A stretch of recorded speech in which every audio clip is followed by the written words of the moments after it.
army. Listen to that phrasing there. This is an army. It speaks to an invasion of brown people, right, from Central America. This is the implication there. Easter wouldn't be Easter without a little brown scare. Right after his Happy Easter tweet, Donald Trump went right after immigrants. The first guy, by the way, was Jim Scudo, who works at CNN, who was a political appointee for Barack Obama, now pretending to be a journalist. It's too much. Mark Steyn joins us tonight. So, Mark, I guess the point that the left is making right now is that we have no right, under any circumstances, to deny people entry when they come here. Period. Doesn't matter who they are, where they're from, what skills they have. It doesn't matter. We have to let them in. Is that the position? Yeah, basically, and kind of what's wacky about this to me, Tucker, as I understand it, basically half the illegal immigrant population, including these 1,100 people or whatever it will be up to by the time they actually hit the Rio Grande, about half the illegals in this country came here since 9/11. In other words, they broke into a country that's supposedly on orange alert. We're told we're on an orange alert. If law-abiding persons go to an American airport, they're barked at all the time. Be advised, the security coding for today is such and such. And yet at the same time, 1,100 people have announced they're just going to walk into the country, and the United States government throws up its hands and says there's nothing we can do to stop them. Well, in that case, what the hell is the point of Orange Alert? Why are 300 million law-abiding Americans shuffling shoeless through their airports like a bunch of, like a bovine herd? If any of the 6.5 billion people who aren't American around the planet can just walk across the Rio Grande or take a flat-bottom boat and walk into the country. What's the point of Orange Alert? What's the point of a government, actually? Because the point is that we're the problem. As one of our guests earlier told us, as Jim Scudo or whatever his name is on CNN told us, we're the problem, actually. These are the virtuous ones trying to get in. We're the impediment to their progress. Shut up, America, and obey.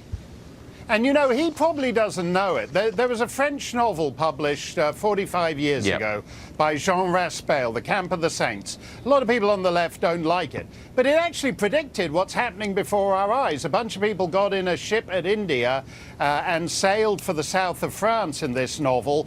And all the media commented, like the CNN guy you just quoted, what's the big deal about this? We are the ones. We are the sinful ones. We are the ones with the stain of all the wicked isms on our past. Imperialism, colonialism, racism. These people are the virtuous ones. Let them in and they will redeem us. Do you ever get the impression you've been softened up for this exact moment, that people have been telling you to shut up and obey and that you have no moral standing and you're not allowed to give your opinion?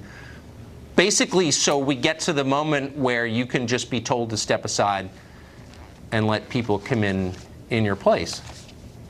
I think that's largely what it is, in fact.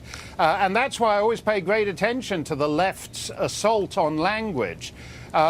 Someone just said, you know, those of us who oppose this are anti-immigrant. Actually, no, I'm an immigrant. It's a rather boring thing to be because it involves going to government offices and filling in paperwork. But the left has appropriated that term, so it now effectively means an army of people who don't bother with paperwork, who simply, as your first guest said, simply from being in poor, impoverished countries whose resources the United States has pillaged, supposedly, they have the virtuous right to just walk in to the country.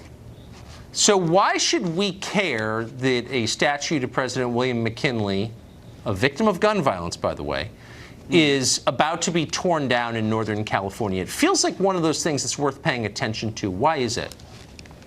Well, I think it's worth paying attention to because it shows that when you hand the left a victory, they move on to the next thing.